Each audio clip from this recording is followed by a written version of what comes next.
అందరికీ వందనములు. నేను Benjamin Komanapalli junior, pastor of new city church, Hyderabad. నేను మిమ్మల్ని న్యూ సిటీ చర్చ్ పాడ్కాస్ట్కి ఆహ్వానిస్తున్నాను. ఈ పాడ్కాస్ట్లో న్యూ సిటీ చర్చ్లో బోధించబడిన వర్తమానాలు వినగలుగుతారు. ఇప్పుడు వినబోతున్న వర్తమానము ద్వారా విశ్వాసములో ఎదిగి బలపరచబడతారని, ఆశీర్వదించబడతారని నమ్ముతున్నాను. గమనించండి, మనము లాస్ట్ వీక్ మనకి 8th యానివర్సరీ సెలబ్రేషన్ అయింది. 8th యానివర్సరీ సెలబ్రేషన్ అవ్వక ముందర నేను ఒక కొత్త సిరీస్ మొదలు పెట్టాను. సమకూర్చే దేవుడు అనే సిరీస్ మొదలు పెట్టాను. ఏం సిరీస్ అండి? ఎటువంటి దేవుడు? గట్టిగా, ఎటువంటి దేవుడు? సమకూర్చే దేవుడు. మన దేవుడు సమకూర్చే దేవుడు. గమనించండి, ఈ సిరీస్ మొదలు పెట్టినప్పుడు అన్నాను, అనేక మంది ఆర్థిక ఇబ్బందుల్లో జీవిస్తుంటారు. అనేక మంది అప్పుల పాలైపోయి, అనేక మంది వాళ్ళ ఫైనాన్షియల్ ఇష్యూస్లో, లేకపోతే ఫైనాన్షియల్ ఏరియా ఆఫ్ లైఫ్, ఆర్థిక విషయాల్లో దేవుడు నన్ను ఆశీర్వదించాలి, దేవుని యొక్క ఆశీర్వాదము నేను అనుభవించాలి, ఇంకా శాపమునే ఎక్కువ అనుభవిస్తున్నట్టు అనిపిస్తుంది నా జీవితంలో, దీని నుంచి నాకు ఒక విడుదల కావాలి అనేవాళ్ళు చాలా మంది క్రైస్తవులు ఉన్నారు. సో దేవుని యొక్క వాక్యానుసారంగా అసలు దేవుని యొక్క ప్రణాళిక ఏంటో మనము తెలుసుకోవాలి. ప్రార్థన చేయడం చాలా ముఖ్యము. కానీ ప్రార్థన చేయక ముందర కూడా ప్రతి క్రైస్తవుడు చేయాల్సింది ఏంటంటే సత్యము ఏంటి అనేది మనము తెలుసుకోవాలి. ఈ విషయానికి యేసుక్రీస్తు యొక్క సత్యము ఏంటి, లేకపోతే వాక్యములో ఉన్నటువంటి సత్యము ఏంటో మనము తెలుసుకోవాలి. సో లాస్ట్ వీక్ పార్ట్ 1లో మనము నేర్చుకున్నది ఏంటంటే దేవుడు సమకూర్చే దేవుడు అనే సత్యం మనం తెలుసుకున్నాము. హల్లెలూయా. మనము దేవుణ్ణి అడగక ముందరే దేవుని యొక్క ప్రణాళిక ప్రతిసారి కూడా ఆయన సృష్టిలో ఉన్న మానవులు అందరూ కూడా సమకూర్పులో జీవించాలి అని, that they should live an abundant life. Hallelujah. సమృద్ధి జీవంలో జీవించాలి, సమృద్ధి జీవము అనుభవించాలి, సమృద్ధి జీవములో జీవించాలి అనేదే ఆయన ప్రణాళిక, ఆయన కోరిక.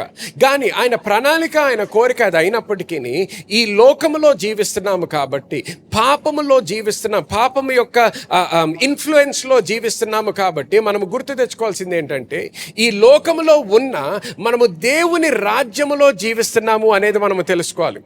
దేవుని యొక్క ప్రణాళిక తెలుసుకున్న తర్వాత కూడా మనము దేవుడి నుంచి అది ఆ ప్రణాళిక మన జీవితంలో ఎలాగ నెరవేర్చబడాలో మనము తెలుసుకునే అవసరత మనకు ఉన్నది. సో ఈరోజు నేను సమకూర్చే దేవుని గురించి మాట్లాడడం మాత్రమే కాదు, కానీ దేవుడు సమకూర్చే విధానము గురించి మాట్లాడాలని కోరుకుంటున్నాను. The way God provides.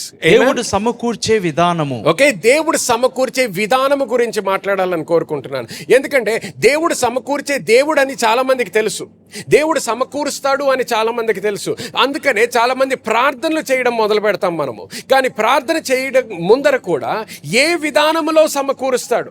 కేవలము ప్రార్థన చేస్తే అప్పటికప్పుడు ఒక అద్భుత కార్యము చేయడం మాత్రమేనా, లేకపోతే దేవునికి ఇంకేదన్నా విధానం ఉందా మనము తెలుసుకోవాలి. ఎందుకంటే ఆ విధానము ఉందనుకోండి, ప్రతిసారి నువ్వు ప్రార్థించక్కర్లేదు కొన్ని విషయాల గురించి. ఆ విధానము తెలుసుకున్నావు అనుకో, ఆ విధానములో జీవించావు అనుకో, ప్రతిసారి కూడా నువ్వు సమృద్ధి అయిన జీవము జీవించడానికి దేవుడు మనకు అవకాశం ఇచ్చాడు. హల్లెలూయా. గలతీయులకు రాసిన పత్రిక 6వ అధ్యాయం 7వ వచనం ఒకసారి చదువుదాం, చూడండి. మోసపోకుడి, దేవుడు వెక్కిరింపబడడు, మనుషుడు ఏమి విత్తునో ఆ పంటనే కోయును. హల్లెలూయా. గమనించండి, మనిషి ఏదైతే విత్తుతాడో అదే పంట, అందరూ అదే పంట అనండి, అదే పంట కోస్తాడంట. సో వేరే పంటలు నువ్వు కోయవు, నువ్వు ఏదైతే విత్తుతావో అదే నువ్వు కోస్తావు. నువ్వు ఎంత ప్రార్థన చేసినా నువ్వు విత్తిన విత్తనము బట్టి నీ పంట వస్తుంది. హల్లెలూయా. చూడండి, రీడ్ వర్స్ 9 ప్లీజ్. మనము మేలు చేయుట యందు విసుకక యందుము, మనము అలయక మేలు చేసితిమేని తగిన కాలమందు పంట కోతుము. హల్లెలూయా. తగిన కాలమందు మనము పంట కోతుము అన్నాడు. సో విత్తనము విత్తేటప్పుడు విసిగిపోకూడదంట. విత్తనము విత్తిన తర్వాత కూడా మన పరిస్థితులు చూసి, మన ఉన్న ప్రాంతాన్ని చూసి మనము ఆలోచనలు మనం మారకూడదు. దేవుని యొక్క వాక్యములోనే మనం స్థిరపరచబడి విత్తనాలు మాత్రము విత్తుతూ ఉండాలంట. విత్తుతూ ఉంటే ఒక గ్యారంటీ ఇస్తున్నాడు దేవుడు. ఏమంటున్నాడు? సరి అయిన సమయంలో, in the due time you will reap if you do not faint అని ఉంది. సమయము వచ్చినప్పుడు నువ్వు పంట కోస్తావంట. హల్లెలూయా, హల్లెలూయా. చూడండి, ఆదికాండము 8వ అధ్యాయం 22వ వచనం చదువుదాం. భూమి నిలిచి ఉన్నంత వరకు, భూమి నిలిచి ఉన్నందు వరకు. భూమి నిలిచి ఉందా? నిలిచి ఉందా? నిలిచి ఉంది. నిలిచి ఉన్నంత వరకు వెదకాలము అనగా విత్తు కాలము, కోత కాలమును, శీతోష్ణ కాలమును, వేసవి శీత కాలములను, రాత్రింబగలును ఉండక మానవని తన హృదయంలో అనుకొనెను. హల్లెలూయా. గమనించండి, ఈ అన్ని ఉండక మానవంట. ఈ లోకము ఉన్నంత కాలము ఈ ఉండక కాలము, ఇది తప్పకుండా ఇది కంటిన్యూ అవుతూనే ఉంటుంది. పాత నిబంధన అయినా క్రొత్త నిబంధన అయితే ఇది కంటిన్యూ అవుతూనే ఉంటుంది. ఎందుకు? ఈ భూమి ఉన్నంత కాలము ఇది కంటిన్యూ అవుతూనే ఉంటుంది. అర్థమవుతుందా? గమనించండి, ఇది ఉన్నంత కాలము కూడా ఈ విధానములో జరుగుతుంది అని మనకి తెలుసుకున్నప్పుడు ఇది మన జీవితంలో ఎలాగ వాడుకోవాలో కూడా మనం తెలుసుకోవాలి. గమనించండి, అక్కడ ఏమంటున్నాడు, ఈ భూమి ఉన్నంత కాలము there will always be seed time and harvest. మరి విత్తు కాలము ఉంటూ ఉంది, కోత కాలము కూడా ఉంటూ ఉన్నది. అది మనం చదివినప్పుడు మామూలుగా చూడొచ్చు, కానీ గమనించండి, ఇది దేవుని యొక్క ఒక అద్భుత కార్యము అనేది మనం గుర్తించాలి.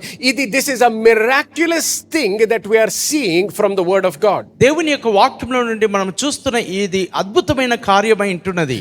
ఫర్ ఎగ్జాంపుల్, నేను మొన్న గూగుల్ చేసినప్పుడు one of the world's largest trees అమెరికాలో కాలిఫోర్నియా స్టేట్లో మనకు కనిపిస్తుంది అనమాట. ఇది లోకములో ఉన్నటువంటి అన్ని చెట్ల కన్నా పెద్ద చెట్టు. ఇప్పుడు ఇంకొకటి మనిషితో ఉన్నటువంటి ఫోటో చూపించండి. గమనించండి, ఒక మనిషి దాని పక్కన దాని దగ్గర నుంచున్నప్పుడు ఆ సైజ్ ఎంత ఉందో, చెట్టు ఎంత పెద్దదో ఒకసారి గమనించండి. అంత పెద్ద చెట్టు. వేరే పిక్చర్స్లో అయితే ఆ చెట్టు మధ్యలోంచి రెండు కార్లు పక్క పక్కన కూడా వెళ్ళగలుగుతాయి. అంత పెద్దగా ఉంటుంది అనమాట చెట్టు కాలిఫోర్నియాలో. సో అంత పెద్ద చెట్టు కూడా ఎక్కడి నుంచి వస్తుంది? ఒక విత్తనము నుంచి వస్తుంది. ఇప్పుడు ఆ విత్తనం చూపించండి ఒకసారి, చూడండి. అటువంటి విత్తనము నుంచి ఆ చెట్టు వస్తుంది అనమాట. ఇప్పుడు మనకి విత్తనము గురించి తెలియదు అనుకోండి, పంట గురించి తెలియదు అనుకోండి, ఎవరన్నా వచ్చి నీకు ఆ విత్తనాన్ని చూపించారనుకోండి, ఈ విత్తనము నుంచి ఈ చెట్టు, నేను నీకు ఈ విత్తనాన్ని ఇస్తాను, ఎవరన్నా వెళ్ళి చెప్పారనుకోండి, నాకు ఇటువంటి చెట్టు కావాలి అని, ఆ మనిషి ఇంకొక మనిషి వచ్చి, ఇదిగో ఈ విత్తనాన్ని ఇస్తున్నాను. ఏంటి పిచ్చోడు అంటే, నేను అడిగింది ఏంటి? చెట్టు కోసం అడిగాను. నువ్వు ఇచ్చేది ఏంటంటే విత్తనం. ఈ విత్తనము నుంచే వస్తుంది బాబు ఆ చెట్టు అంటే ఎవరన్నా నమ్ముతారా? నమ్మడానికే కష్టంగా ఉంటుంది. ఏంటి? ఆ చిన్న విత్తనం నుంచి ఈ చెట్టు ఎలాగ వస్తుంది? కానీ దేవుడు ఏమంటున్నాడు, నేను ఈ లోకాన్ని సృష్టించినప్పుడే ఈ విధానములో సృష్టించాను అంటున్నాడు. ఈ భూమి ఉన్నంత కాలము ఇది ఉంటుంది అంటున్నాడు. హల్లెలూయా. ఈ భూమి ఉన్నంత కాలం ఇది ఉంటుంది. సో నీకు ఎప్పుడైతే పెద్ద చెట్టు కావాలనుకుంటావో, చెట్టు కోసం వెతక ముందర విత్తనము కోసం వెతకడం నేర్చుకో. అర్థమవుతుందా? విత్తనము కోసం వెతకడము నేర్చుకో. ఎప్పుడైతే విత్తనము కోసం వెతకడము నేర్చుకుంటావో, ఈ లోకములో నువ్వు ఎలాగ జీవించాలో నేర్చుకుంటున్నావు అన్నమాట. నీ జీవితంలో ఏదన్నా కావాల్సి వచ్చినప్పుడు దాని విత్తనము కోసం వెతకడం మొదలుపెట్టు. ఎప్పుడైతే విత్తనము ఉంటుందో నీకు ఆ విత్తనము నుంచి వచ్చే పంట కూడా ఉంటుంది. హల్లెలూయా. చూడండి, go with me to Ecclesiastes chapter 11 please. ప్రసంగి గ్రంథము 11వ అధ్యాయము 4వ వచనము. గాలిని గుర్తుపట్టువాడు విత్తడు, మేఘములను కనిపెట్టువాడు కోయడు. మళ్ళీ ఒకసారి చదవండి. గాలిని గుర్తుపట్టువాడు విత్తడు, మేఘములను కనిపెట్టువాడు కోయడు అంట. గమనించండి, ఎప్పుడైతే ఒక మనిషి విత్తడో ఆ మనిషి కోయలేడు. కానీ ఎప్పుడైతే ఇక్కడ ఏమంటున్నాడు, ఇంగ్లీష్లో ఎలాగ ఉంటుంది, he who observes the wind will not sow and he who regards the clouds will not reap. New Living ట్రాన్స్లేషన్లో ఇలాగ ఉంటుంది, farmers who wait for the perfect weather never plant. Farmers who wait for the perfect weather అంటే గమనించండి, ఈ మనిషికి తెలుసు విత్తనము విత్తాలని. విత్తనము విత్తితే నాకు పంట వస్తుందని ఆయనకు తెలుసు. ఎందుకు? ఆ వ్యవసాయి, ఆయనకి ఆ పని తెలుసు, ఒక రైతు ఆయన. సో ఆ నాలెడ్జ్ ఉంది, కానీ నాలెడ్జ్తో పంట రాదు. అర్థమవుతుందా? నాలెడ్జ్తో పంట రాదు. వచ్చిన నాలెడ్జ్తో ఆయన ఒక క్రియ చేయాలి. వచ్చిన నాలెడ్జ్తో దేవుని యొక్క కృప ద్వారా ఆయన జీవితంలోకి ఏ సత్యమైతే వచ్చిందో, ఏ నాలెడ్జ్ అయితే వచ్చిందో దాని ప్రకారము జీవించడం మొదలు పెట్టాలి. ఎప్పుడైతే ఆ నాలెడ్జ్ ప్రకారము విత్తనము విత్తుతాడో ఆ విత్తనము నుంచి ఇప్పుడు పంట కోసుకోగలుగుతాడు. హల్లెలూయా. కానీ ఇక్కడ వాక్యంలో ఏమంటుంది, he who waits for the perfect weather అంటే కరెక్ట్గా ఉండాలి పాస్టర్ గారు, అన్నీ కరెక్ట్గా ఉన్నప్పుడు అప్పుడు నేను విత్తుతాను. అన్నీ కరెక్ట్గా ఉండాలి అనుకున్నవాడు ఎప్పటికీ విత్తడంట. ఎప్పటికీ వెత్తడు. అంటే నెక్స్ట్ వీక్ నుంచి మొదలు పెడతాను, నెక్స్ట్ మంత్ నుంచి మొదలు పెడతాను, ఈ అప్పు నుంచి బయటపడిన తర్వాత విత్తనాలు విత్తడం మొదలు పెడతాను. ఈ అప్పు నుంచి ఈ కార్ పేమెంట్స్ అయిపోయిన తర్వాత మొదలు పెడతాను. నాకు ఉద్యోగంలో ప్రమోషన్ వచ్చిన తర్వాత మొదలు పెడతాను. నా బిజినెస్లో ఒక లెవెల్కి, ఒక సక్సెస్ లెవెల్కి వచ్చిన తర్వాత అప్పుడు విత్తనాలు విత్తడం మొదలు పెడతాను. ఇదంతా ఏం జరుగుతుంది? వాళ్ళ మనసులో వాళ్ళ ఆలోచన ప్రకారము, పరిస్థితుల ప్రకారం ఆలోచిస్తున్నారు. విత్తనము విత్తితే విత్తనము నుంచి పంట వస్తుందని వాళ్ళకి తెలుసు, కానీ విత్తనము విత్తే బదులు విత్తనాన్ని తింటున్నారు అన్నమాట. ఇప్పుడు నాకు ఆకలేస్తుంది, సో తినేస్తాను. ఇప్పుడు నా పరిస్థితి బాగాలేదు, సో నేను వేరే వాళ్ళకి ఇవ్వకుండా నేనే తినేస్తాను అంటున్నారు. సో ఏం జరుగుతుంది? వాళ్ళకి నాలెడ్జ్ ఉంది, జ్ఞానము ఉన్నది, ఏం చెయ్యాలో తెలుసు విత్తనంతో. కానీ చెయ్యాలి అని తెలిసిన తర్వాత కూడా చెయ్యాల్సిన పని కాకుండా తింటున్నారు అన్నమాట వాళ్ళు. సో ఎవరు వీళ్ళు? పరిస్థితుల్ని చూస్తూ జీవించేవాళ్ళు, సత్యముతో జీవించే వాళ్ళు కాదు, పరిస్థితుల్ని చూసి జీవించే వాళ్ళు వీళ్ళు. అటువంటి వాళ్ళు ఎప్పుడు విత్తరంట, విత్తని వారు ఎప్పుడు కూడా కోయరు అంట. అర్థమవుతుందా అండి అందరికీ? ఓకే, నెక్స్ట్ చూద్దాం. చూడండి, go with me to Psalms 104. కీర్తనలు 104వ కీర్తన. Read verse 27 and 28. 27-28 వచనాలు. ఓకే. తగిన కాలమున నీవు వాటికి ఆహారం ఇచ్చదవని ఇవన్నీ నీ దయ కొరకు కనిపెట్టుచున్నవి. హల్లెలూయా. నీవు వాటికి పెట్టునది అవి కూర్చుకొనును. నీవు గుప్పిలు విప్పగా అవి మంచి వాటిని తిని తృప్తిపరచబడును. హల్లెలూయా. గమనించండి, మరి ఒకసారి ఇక్కడ ఏం చూస్తున్నామంటే దేవుడే సమకూర్చే దేవుడు అని చూస్తున్నాం. ఓకే, దేవుడే సమకూర్చే దేవుడు. విత్తనము ఇచ్చేది దేవుడే, ఆహారాన్ని ఇచ్చేది కూడా దేవుడే. కానీ ఆ ఆహారముతో ఏం చేయాలి, విత్తనముతో ఏం చేయాలి అనేది దేవుడు మనకి జ్ఞానాన్ని ఇచ్చాడు. అది తీర్మానం మాత్రం మనం తీసుకోవాలి. ఇక్కడ ఇంగ్లీష్లో చదువుతాను చూడండి, verse 27. You may give them their food in due season. ఆహారం ఇచ్చేది ఎవరంట? దేవుడంట. ఆ పంటనిచ్చేది ఎవరంట? దేవుడంట. దేవుడు ఇస్తాడు మనకి పంట. అలాగే 28వ వచనంలో what you give them they gather in. So పంట ఆయన ఇస్తున్నాడు. ఆ పంట ఇచ్చినప్పుడు మనం ఆ పంట మనము తీసుకుంటామంట, ఆ పంట మనము కోసుకుంటాం. పంట మనము చేయలేము, కేవలము విత్తనము మాత్రము మనము విత్తగలుగుతాము. ఆయన పంటను మనకిస్తాడు. హల్లెలూయా. చూడండి, మార్కు సువార్త 4వ అధ్యాయం 26వ వచనం నుంచి చదువుదాం. మరియు ఆయన ఒక మనుష్యుడు భూమిలో విత్తనము చల్లి రాత్రింబగళ్ళు నిద్రపోవచ్చు మేల్కొనుచునుండగా వానికి తెలియని రీతిగా ఆ విత్తనము మొలిచి పెరుగునట్లే దేవుని రాజ్యము ఉన్నది. భూమి మొదట మొలకను, తర్వాత వెన్నును, అటు తర్వాత వెన్నులో ముదురు గింజలను తనంతట తానే పుట్టించును. పంట పండినప్పుడు కోతకాలము వచ్చినదని సేద్యగాడు వెంటనే కొడవలి పెట్టి కోయినని చెప్పాను. హల్లెలూయా. గమనించండి, ఇది దేవుని రాజ్యము ఇలాగ ఉంటుందని యేసుక్రీస్తు ఒక ఉపమానం చెప్తున్నాడు అనమాట. సో దేవుని రాజ్యం ఇలాగ ఉంటుంది అంటే ఇక్కడ క్రైస్తవులుగా ఉన్న వాళ్ళందరూ కూడా మనము దేవుని రాజ్యములో జీవిస్తున్నాము అనేది మనం గుర్తించాలి. మనము భారతదేశంలో ఉండొచ్చు, ఇక్కడ లోకము సారంగా ఆలోచించినట్లయితే మనం అందరము భారతీయులము. కానీ ఆత్మీయంగా ఆలోచించినట్లయితే మనము దేవుని యొక్క రాజ్యములో జీవిస్తున్నాము. హల్లెలూయా. సో దేవుని యొక్క రాజ్యములో జీవిస్తున్నామంటే ఆ రాజ్యము ఎలాగ పనిచేస్తుందో మనం తెలుసుకోవాలి.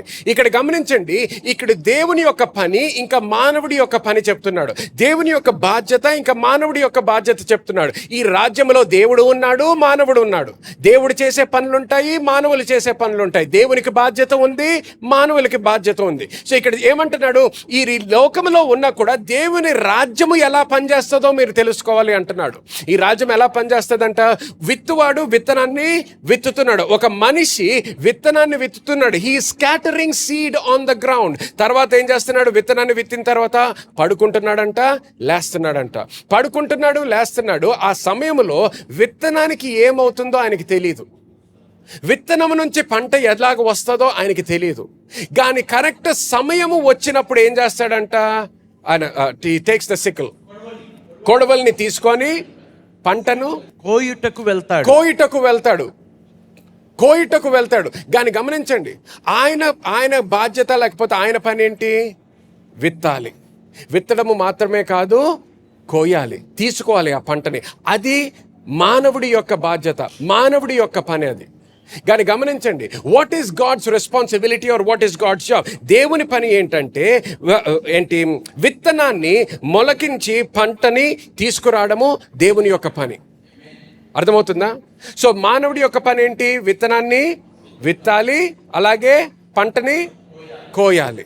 విత్తనాన్ని విత్తాలి, పంటని కోయాలి. కానీ మధ్యలో జరుగుతున్న కార్యము మనకి ఏ విధంగా జరుగుతుందో మనకి తెలియదు. మనకి తెలవాల్సిన అవసరత కూడా లేదు. అర్థమవుతుందా? మనకి తెలవాల్సిన అవసరత కూడా లేదు. అందుకనే ఇక్కడ వాక్యంలో కూడా ఏమంటాడు? ఇంగ్లీష్లో 27వ వచనంలో, she should go to sleep by night and rise by day, the seed should sprout and grow, he himself does not know how. వానికి తెలియని రీతిగా ఆ విత్తనము మొలిచి పెరుగునట్లే. వాడికి తెలియని రీతిగా విత్తనం ఏమవుతుంది? మొలుస్తుంది, పెరుగుతుంది, మొలుస్తుంది, పెరుగుతుంది. కానీ ఎలాగ జరుగుతుంది అంటే విత్తనము విత్తిన వాడికే తెలియదు, తెలియక్కర్లేదు కూడా. వాడికి తెలియాల్సింది ఏంటి? నేను విత్తనము విత్తితే మాత్రము ఆ విత్తనము నుంచి నాకు పంట మాత్రము వస్తుంది. హల్లెలూయా, ఆమేన్. గమనించండి, యేసుక్రీస్తు ఏమంటున్నాడు? నా రాజ్యము ఇలాగ పనిచేస్తుంది అంటున్నాడు. ఒక రైతు గురించి మాట్లాడుతున్నాడు. నా గమనించండి. సో రైతు ఎప్పుడు కూడా విత్తనాన్ని విత్తినప్పుడు పంట ఆయన మనసులో పెట్టుకొని విత్తనాన్ని విత్తుతాడు. ఒక ఎకరము భూమి అంతా కూడా ఆయనకి యాపిల్స్ కావాలనుకోండి, ఆ యాపిల్ విత్తనాన్ని ఎంత ఏరియాలో విత్తుతాడు? ఆ ఎకరం అంతా కూడా విత్తుతాడు. ఎందుకు? ఆ ఎకరం అంతా కూడా యాపిల్ ట్రీస్ కావాలి కాబట్టి ఆయనకి. అర్థమవుతుందా నేను చెప్పేది? సో మన జీవితంలో ఏం కావాలో గుర్తుపెట్టుకో. నీ జీవితంలో నీకు ఎటువంటి పంట కావాలి, ఆ పంట ప్రకారము నువ్వు ఆ విత్తనము విత్తాలి. విత్తినప్పుడు ఆ విత్తనము నుంచి రావాల్సిన పంట నువ్వు అనుభవిస్తావు నీ జీవితంలో. హల్లెలూయా, హల్లెలూయా. చూడండి, లూకా సువార్త 5వ అధ్యాయానికి మన బైబిల్ తెలుసుకుందాం. యేసుక్రీస్తు యొక్క జీవితంలో ఇది ఎలా జరిగిందో ఒకసారి చూద్దాం. లూకా సువార్త 5వ అధ్యాయం 1వ వచనం నుంచి ఒకసారి చదువుదాం. చూడండి. జన సమూహము దేవుని వాక్యము వినుచు ఆయన మీద పడుచుండగా ఆయన గెనెసరేతు సరస్సు తీరమున నిలిచి ఆ సరస్సు తీరమునున్న 2 దోణెలను చూచెను. జాలరులు వాటిలో నుండి దిగి తమ వలలు కడుగుచుండిరి. ఆయన ఆ దోణెలలో సీమోనుదైన ఒక దోణి ఎక్కి దరి నుండి కొంచెము త్రోయమని అతన్ని అడిగి కూర్చుండి దోణిలో నుండి జన సమూహములకు బోధించుచుండెను. ఆయన బోధించుట చాలించిన తర్వాత, నీవు దోణిని లోతునకు నడిపించి చేపలు పట్టుటకు మీ వలలు వేయుడని సీమోనుతో చెప్పగా, సీమోను అక్కడికి ఆపుదాం. చూడండి, గమనించండి. ఇప్పుడు సీమోను ఇంకా ఆయన స్నేహితులు అందరూ కూడా రాత్రి అంతా కూడా కష్టపడ్డారంట. వీళ్ళు చేపలు పట్టుకునే వాళ్ళు కాబట్టి రాత్రి అంతా కష్టపడ్డారు. రాత్రి అంతా కష్టపడిన తర్వాత, పని చేసిన తర్వాత వాళ్ళు చూపించుకోవడానికి ఎటువంటి పంట లేదు, ఎటువంటి ఫలము లేదన్నమాట వాళ్ళ పనికి. సో అటువంటి సమయంలో వీళ్ళు ఏం చేస్తున్నారు? యేసుక్రీస్తు ఆయన బోధిస్తున్నాడు, అక్కడ జనాలు అందరూ కూడా వింటున్నారు. ఎప్పుడు ఈ బోధించక ముందర ఏం చేశాడు? సైమన్ యొక్క పడవని తీసుకున్నాడు అనమాట. He took the boat of Simon and used it to preach the word. Okay, so ఎప్పుడైతే ఆ పడవని తీసుకున్నాడో ఆయన బోధించడానికి వాడుకున్నాడు. వాడిన తర్వాత, బోధించిన తర్వాత, ఇప్పుడు సైమన్ యొక్క పడవ తీసుకున్నాడు. అది యేసుక్రీస్తు యొక్క పడవ కాదు. సైమన్ యొక్క పడవ తీసుకున్నందుకు ఇప్పుడు యేసుక్రీస్తు అనుకుంటాడు, సరే ఇప్పుడు నేను సైమన్ జీవితంలో ఒక కార్యము చేస్తాను, ఒక మంచి కార్యముని చేస్తాను అనుకుంటాడు. సో అన్నప్పుడు గమనించండి, పేతురు ప్రార్థించట్లేదు. పేతురు యేసయ్య నాకు చేపలు కావాలయ్యా అని కూడా అడగలేదు. కానీ అడగక ముందరే తండ్రి యొక్క హృదయాన్ని మనకి చూపించడానికి వచ్చాడు యేసుక్రీస్తు. హల్లెలూయా. సో గమనించండి, ఆయన పడవ వాడుకున్నాడు కాబట్టి ఇప్పుడు ఆయన కొరకు గుర్తుపెట్టుకోండి, దేవుడు మన నుంచి ఏదో తీసుకోవాలని ఎప్పుడు ప్రయత్నించట్లేదు. మనకున్నది ఏదో మన నుంచి లాగుకోవాలని ప్రయత్నించట్లేదు. ఎప్పుడైనా నువ్వు దేవుని కొరకు ఏది చేసినా గుర్తుపెట్టుకో, దేవుడు ప్రతిసారి నువ్వు ఇచ్చిన దానికి ఇంకా ఎంతో మేలు తీసుకొస్తాడు నీ జీవితంలో. ఆమేన్, హల్లెలూయా, ఎంతో మేలు తీసుకొస్తాడు. సో ఇక్కడ సైమన్ యొక్క పడవ ఆయన కొంతసేపు వాడాడు కాబట్టి, ఆయన పేతురు ఏమి అడగకపోయినా కూడా నేను ఇప్పుడు నీ కొరకు ఒక మంచి కార్యం చేస్తానని డిసైడ్ అయ్యాడు యేసుక్రీస్తు. డిసైడ్ అయ్యి ఏమంటున్నాడు? 4వ వచనంలో, నీవు దోణెను లోతునకు నడిపించి చేపలు పట్టుటకు మీ వలలు వేయుడని సీమోనుతో చెప్పగా, చేపలు పట్టుటకు నీ వలలు వేయమన్నాడు. చేపలు పట్టుటకు నీ వలలు వేయమన్నాడు. గమనించండి, ఇక్కడ పేతురు యొక్క ఆలోచన ఎలాగుండుంటుందో ఒకసారి ఆలోచించండి. రాత్రి అంతా కష్టపడ్డాడు. కష్టపడ్డ తర్వాత యేసుక్రీస్తు బోధించే సమయం అంతా కూడా ఏం చేస్తున్నాడు? ఆయన నెట్స్ అన్ని కూడా క్లీన్ చేసుకుంటున్నాడు. అది సులువైన పని కాదు, కష్టమైన పని. అటువంటి పని అంతా చేసుకున్న తర్వాత ఆయన ఆలోచనలు ఏంటి? సరే, ఇప్పుడు నేను ఇంటికి వెళ్తాను, ఇంటికి వెళ్ళి కొంచెం పడుకుంటాను, నేను కొద్దిగా రెస్ట్ తీసుకుంటాను. ఎందుకు? మళ్ళీ తినేసి మళ్ళీ వచ్చి ఈరోజు రాత్రి కూడా నేను ఇలాగే కష్టపడాలి అనేది ఆయన ప్రణాళిక, లేకపోతే ఆయన ఆలోచన. కానీ ఇక్కడ యేసుక్రీస్తు ఇంకొక ప్రణాళికతో వచ్చాడు. యేసుక్రీస్తు ఇంకొక ఆలోచనతో వచ్చాడు. ఇంకొక ఆలోచనతో వచ్చి ఈ ఆజ్ఞ ఇస్తున్నాడు అనమాట. నువ్వు ఈ విధంగా చెయ్యి, లోపలికి వెళ్ళి let down your nets on the other side అంటాడు. సో అటువంటి సమయంలో ఇప్పుడు పేతురు ఏమంటున్నాడో చూద్దాం. సీమోను, ఏలినవాడా, రాత్రంతయు మేము ప్రయాసపడితిమి గాని మాకేమీ దొరకలేదు. మాకు ఏమీ దొరకలేదు. అయినను నీ మాట చొప్పున వలలు వేతునని ఆయనతో చెప్పాను. ఆయన నీ మాట చొప్పున, నీ మాట చొప్పున, అయినా నీ మాట చొప్పున.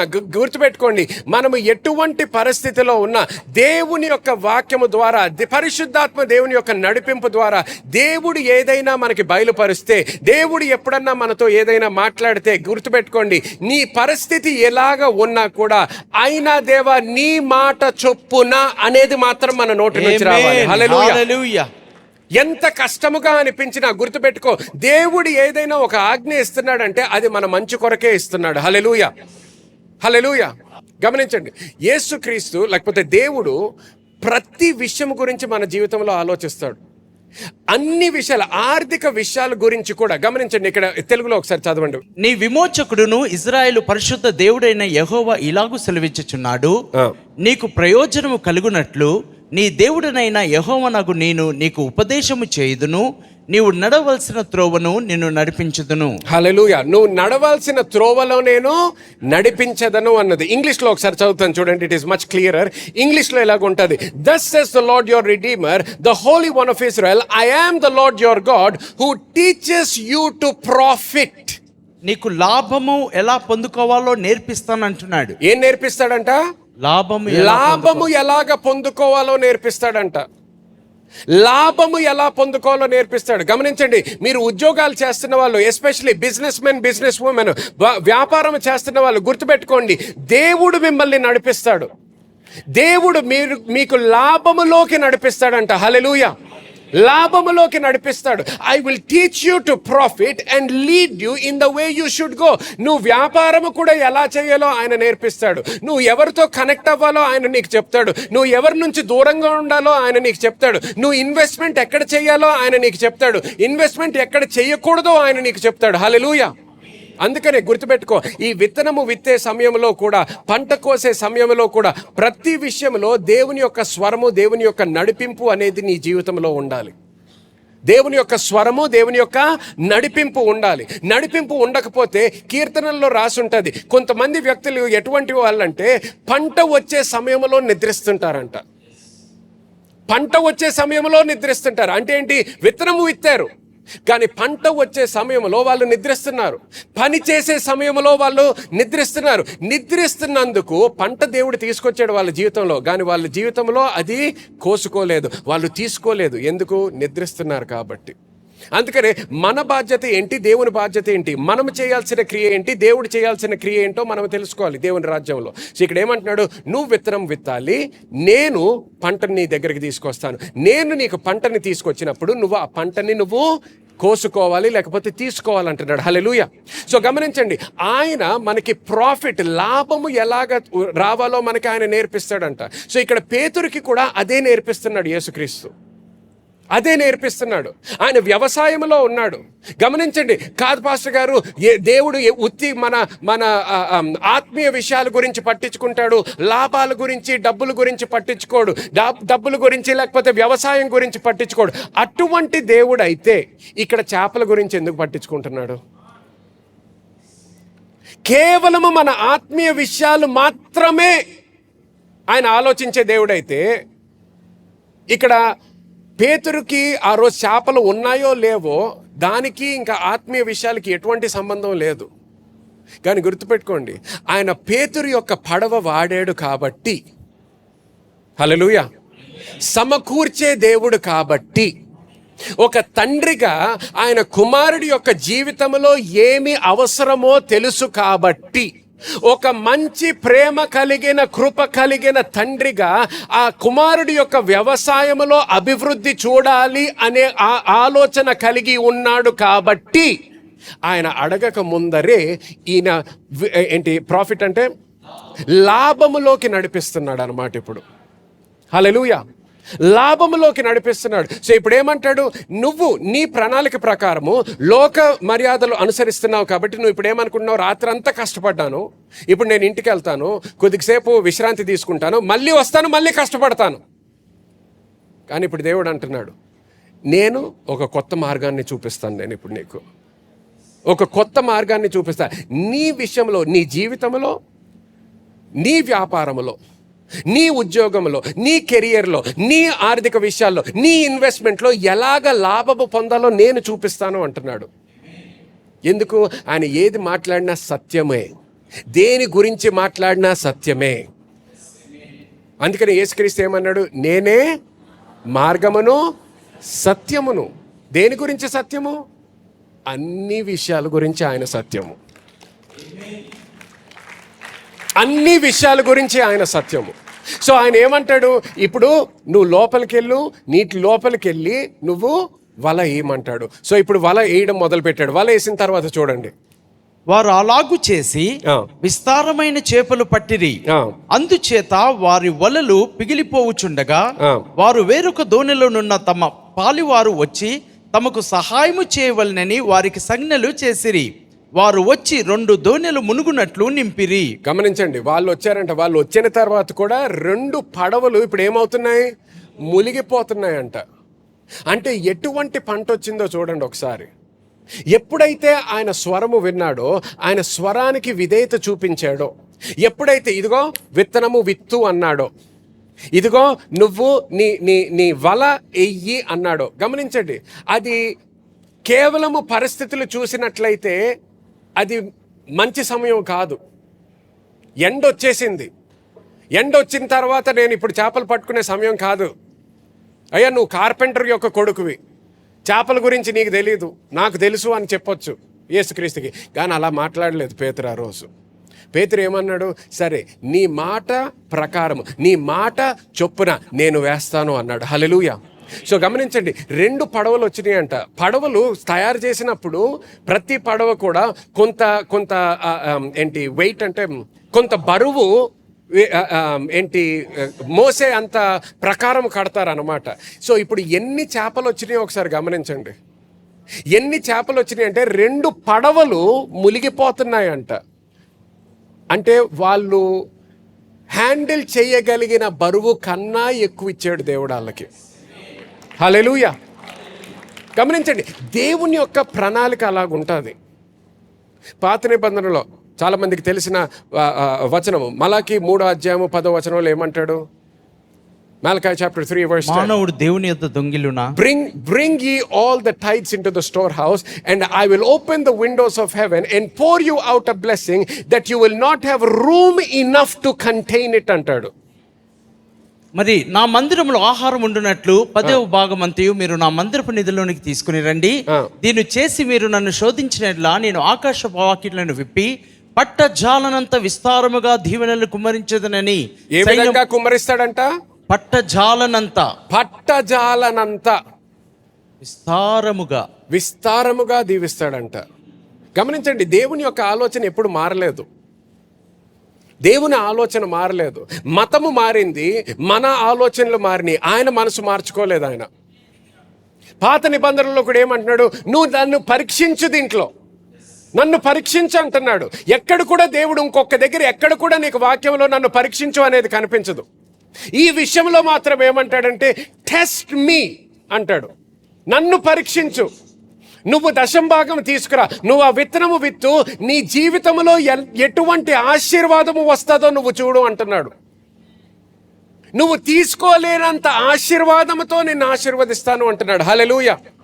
ఇక్కడ క్రొత్త నిబంధనలో వచ్చేసినప్పటికి ఏమవుతుంది, ఇక్కడ పేతురు యొక్క జీవితంలో ఏ విధంగా ఆశీర్వదించాడు. పేతురు నీ ప్రణాళిక ప్రకారం నువ్వేం చేసేవాడు, ఇంటికెళ్ళి మళ్ళీ వచ్చి కష్టపడేవాడు. కానీ ఒక్కసారి నా మాట విని నా మాట ప్రకారము నువ్వు చేసినందుకు నువ్వు నెక్స్ట్ వారం రోజులు ఇంకొకసారి చేప పట్టుకోవడానికి వెళ్ళకపోయినా నీకు సరిపోయేంత తీసుకొచ్చాను. ఆమేన్.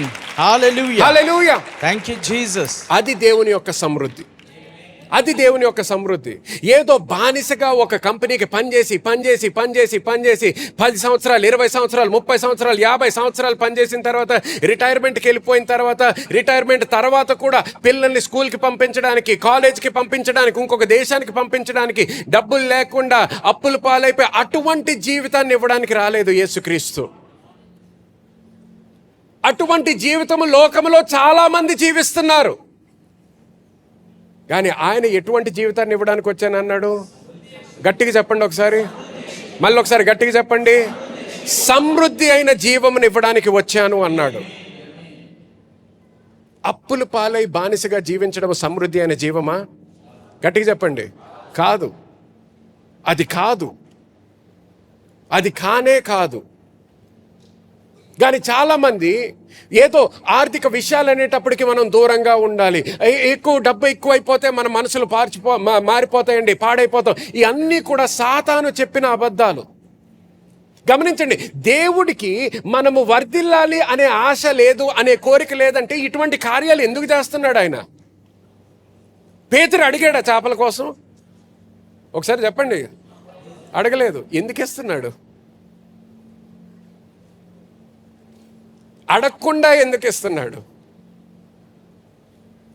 సమకూర్చే దేవుడు కాబట్టి. ఆమేన్. చూడండి, కానీ మన పునాది అది లేదనుకోండి, నా దేవుడు ఇటువంటి దేవుడు అనేది నీ హృదయంలో స్థాపించబడలేదనుకో, నువ్వేమనుకుంటావు? అయ్యా, నాకు ఇప్పుడు సమస్యల్లో ఉన్నాను, నా సమస్యల నుంచి విడుదల ఇయ్యాయా. అక్కడికే ఆగిపోద్ది మన ప్రార్థన. సో మనం ఎలాగ ఆలోచిస్తున్నాము? నా సమస్యల గురించి దేవుని దగ్గరికి వెళ్ళి మొరపెట్టుకుంటే, కన్నీటితో ప్రార్థన చేస్తే, ఎప్పుడన్నా ఆయనకి టైం ఉన్నప్పుడు ఆయన ఆలకిస్తే నాకు విడుదలిస్తాడేమో. అసలు అటువంటి దేవుడు కాదు మన దేవుడు. నువ్వు అడగక ముందర ఇచ్చేటటువంటి దేవుడు మన దేవుడు. మనం మన పిల్లల గురించి, ఇది ఎన్నోసార్లు చెప్తా, మన పిల్లల గురించే మనం అంత ఆలోచించగలిగితే మన తండ్రి అయిన పరలోకములో ఉన్న తండ్రి మన గురించి ఇంకెంత ఎక్కువ ఆలోచించగలుగుతాడండి.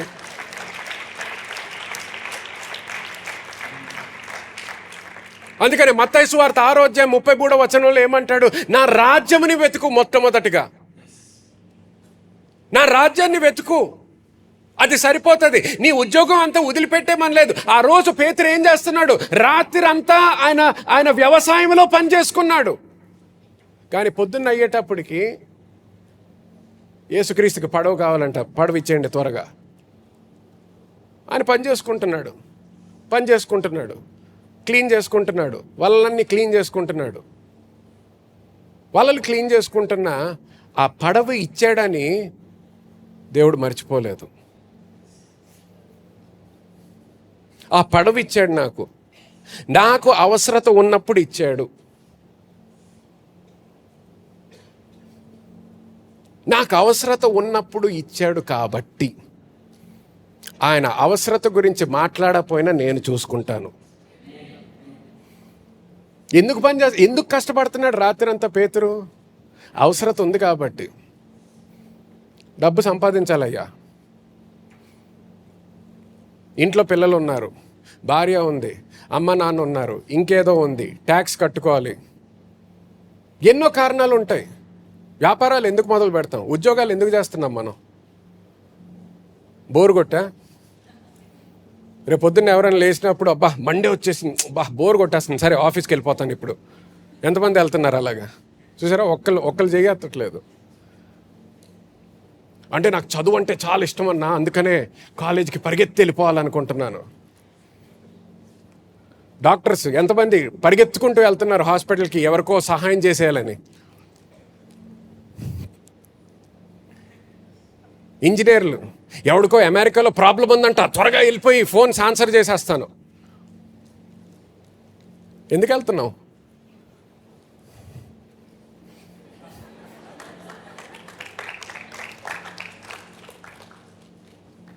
నెల అయ్యేటప్పటికి డబ్బు కనిపించాలి,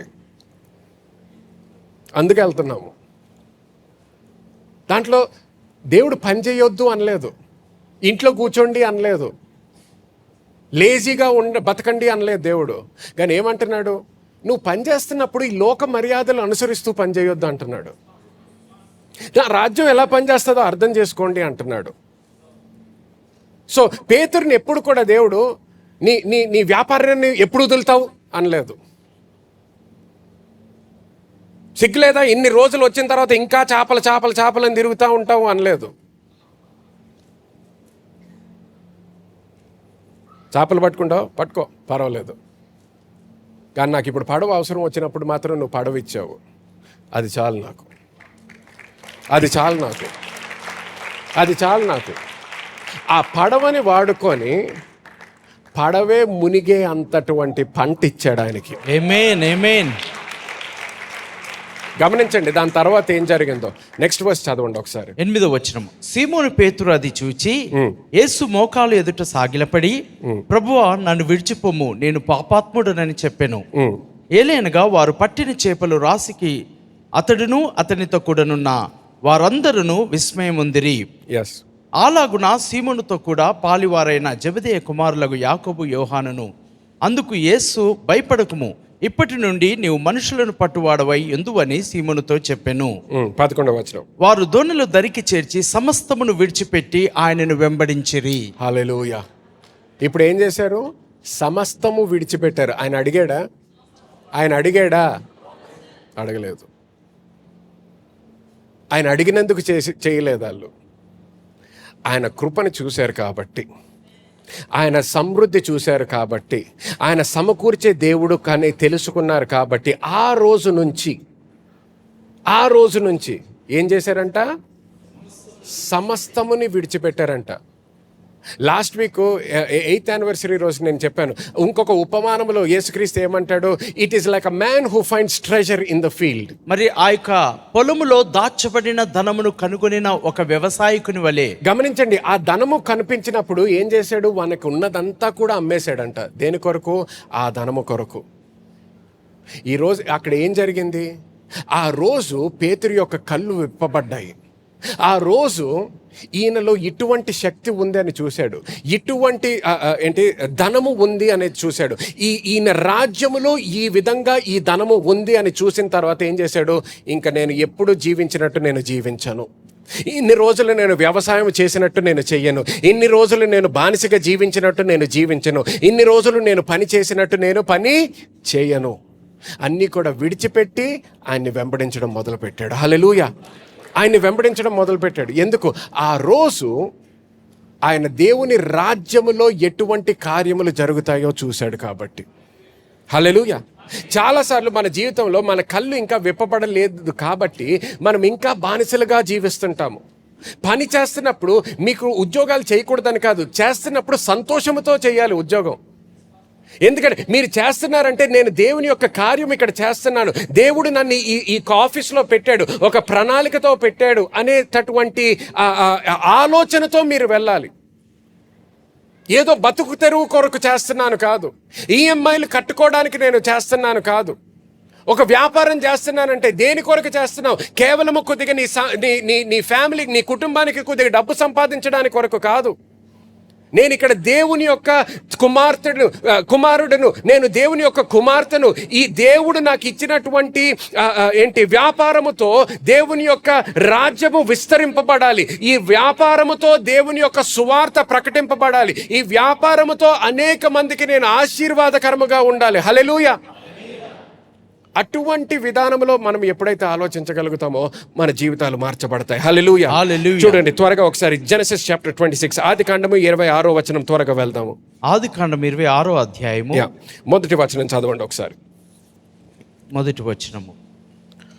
అబ్రహాము దినములలో వచ్చిన మొదటి కరువు కాక మరి ఒక కరువు ఆ దేశంలో వచ్చెను. అప్పుడు ఇసాకు గెరెర్లో నున్న ఫిలిస్తీన్ల రాజైన అబీమెలెకు నొద్దకు వెళ్ళెను. అక్కడ యెహోవా అతనికి ప్రత్యక్షమై, నీవు ఐగుప్తులోనికి వెళ్ళక నేను నీతో చెప్పు దేశమునందు నివసించుము. ఆ దేశమందు పరవాసినై ఉండుము. నేను నీకు తోడయ్యుండి నిన్ను ఆశీర్వదించదను.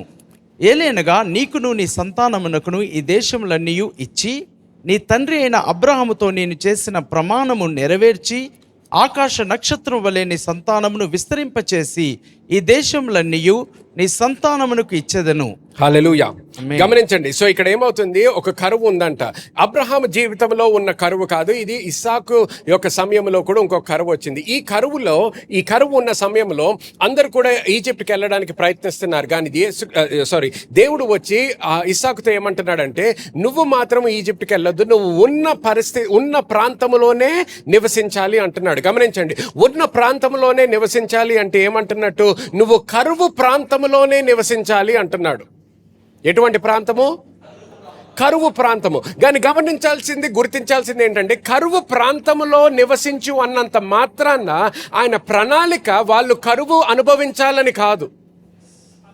అర్థమవుతుందా?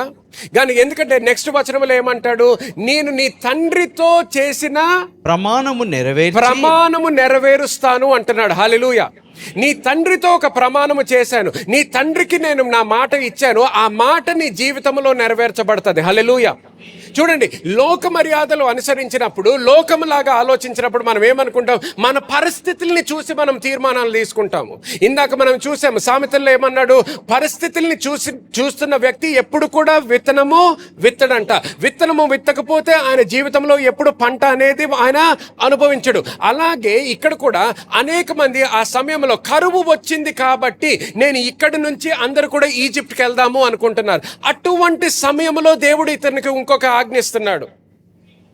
అటువంటి సమయంలో ఏమంటున్నాడు, నువ్వు కరువు ప్రాంతంలోనే ఉండు. ఇది చాలా ముఖ్యం. అందరూ ఇది చాలా జాగ్రత్తగా వినండి.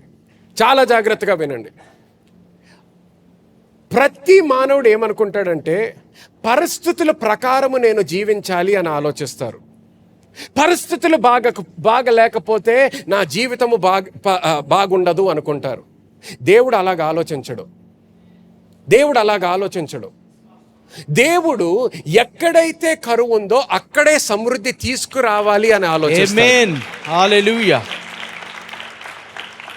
అక్కడ సమృద్ధి తీసుకురావాలి అంటే దేవుడు ఆ సమృద్ధి నీ ద్వారా నా ద్వారా తీసుకురావాలని ఆశిస్తుంటాడు. హల్లెలూయా. అందుకనే ఆదాముని సృష్టించినప్పుడు, ఆదాముని ఆశీర్వదించినప్పుడు ఏమన్నాడు, B fruitful and multiply, replenish the earth and subdue it అన్నాడు. మీరు ఫలించి అభివృద్ధి చెంది విస్తరించి భూమిని లోపర్చుకోమంటూ ఉన్నాడు. భూమిని లోపర్చుకోండి అన్నాడు.